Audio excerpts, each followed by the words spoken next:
पहलगाम में धर्म पूछकर पर्यटकों की नृशंस हत्या के बाद एक बार फिर साबित कर दिया कि आतंकवाद केवल सुरक्षा से जुड़ा मसला नहीं बल्कि दक्षिण एशिया की स्थिरता के लिए एक अस्थायी और गहराता खतरा है।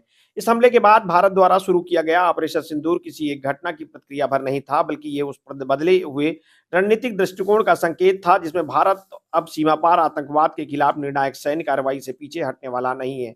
पाकिस्तान स्थित आतंकी ठिकानों को निशाना बनाए जाने के बाद दोनों देशों के बीच जिस तरह से हालात बने, उन्होंने ये दिखा दिया कि क्षेत्र एक बार फिर युद्ध के बेहद करीब आ चुका था। इसी पृष्ठभूमि में अमेरिकी think tank counselling on foreign relations की ताजा रिपोर्ट विशेष बहुत रखती है। अमेरिकी विदेश नीति विशेषज्ञों के एक व्यापक सर्वे पर आधारित इस रिपोर्ट में वर्ष 2026 में भारत और पाकिस्तान के बीच सशस्त्र संघर्ष की संभावना जताई गई है। रिपोर्ट में कुल 30 संभावित वैश्विक और क्षेत्रीय संकट परिदृश्यों का आकलन किया गया है, जिनमें भारत पाकिस्तान टकराव को टियर सेकंड प्राथमिकता की श्रेणी में रखा गया है। इसका आशय यह है कि इस संघर्ष की संभावना तो अधिक मानी जा रही है, लेकिन इसके अमेरिकी हितों पर प्रत्यक्ष प्रभाव को सीमित आंका गया है। रिपोर्ट के अनुसार इस संभावित संघर्ष की सबसे बड़ी वजह आतंकी गतिविधियों में बढ़ोतरी हो सकती है। सीमा पार से होने वाले हमले, भारत की ओर से कड़े जवाब और कश्मीर में लगातार बना तनाव, ये सभी कारक मिलकर एक हालात पैदा कर सकते हैं जिन्हें जहां सैन्य टकराव की आशंका फिर से वास्तविक रूप ले ली। CFR का आकलन इस बात की ओर भी इशारा करता है कि कश्मीर केवल द्विपक्षीय विवाद नहीं बल्कि एक ऐसा फ्लैश पॉइंट बना हुआ है जहां किसी भी बड़े आतंकी हमले के बाद हालात तेजी से नियंत्रण से बाहर जा सकते हैं।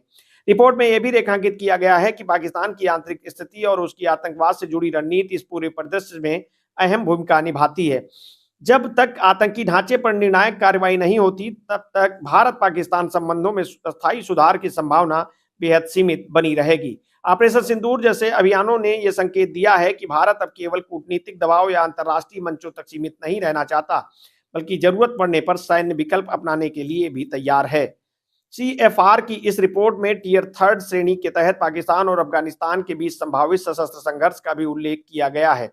रिपोर्ट के पृष्ठ 11 के अनुसार सीमा पर पार उग्रवादी हमलों में वृद्धि के चलते इन दोनों देशों के बीच तनाव फिर से हिंसक रूप ले सकता है। अफगानिस्तान में सक्रिय उग्रवादी तत्वों और पाकिस्तान के सीमावर्ती इलाकों में बढ़ती अस्थिरता का सीधा असर पूरे क्षेत्र पर पड़ सकता है। ये क्षेत्रीय उग्रवाद अप्रत्यक्ष रूप से भारत पाकिस्तान संबंधों को भी प्रभावित करेगा, क्योंकि आतंकवाद का ये नेटवर्क सीमाओं में बंद कर नहीं रहता। ये पूरी रिपोर्ट इस बात को भी उजागर करती है कि वैश्विक शक्तियां दक्षिण एशिया में संभावित संघर्षों को अब तक भी सीमित प्रभाव वाले संकट के तौर पर देखती है, जबकि वास्तविकता कहीं अधिक गंभीर है। दो परमाणु संपन्न देशों के बीच किसी भी तरह का सशस्त्र संघर्ष केवल क्षेत्रीय नहीं बल्कि व्यापक वैश्वीकरण प्रभाव डालने की क्षमता रखता है। इसके बावजूद इसे टियर सेकंड या टियर थर्ड जैसी श्रेणियों में रखा जाना अंतर्राष्ट्रीय प्राथमिकताओं की उस दूरी को दर्शाता है जो अक्सर दक्षिण एशिया के संकटों के प्रति दिखाई देती है। समग्र रूप से देखा जाए तो CFR की ये रिपोर्ट किसी सनसनीखेज भविष्यवाणी से अधिक एक गंभीर चेतावनी है। ये चेतावनी बताती है कि अगर आतंकवाद, कश्मीर और क्षेत्रीय उग्रवाद की मौजूदा परिस्थितियां जस की तस बनी रही तो 2026 में भारत और पाकिस्तान के बीच सैन्य टकराव की आशंका को नजरअंदाज नहीं किया जा सकता। ऑपरेशन सिंदूर के बाद बदला हुआ भारतीय रुख, पाकिस्तान की आंतरिक और सीमा पार रणनीति तथा अफगानिस्तान में उपजती नई अस्थिरता, ये सभी संकेत देते हैं कि दक्षिण एशिया अभी भी एक बेहद नाजुक संतुलन पर खड़ा हुआ है, जहां शांति स्वाभाविक नहीं बल्कि निरंतर चुनौती बनी हुई है।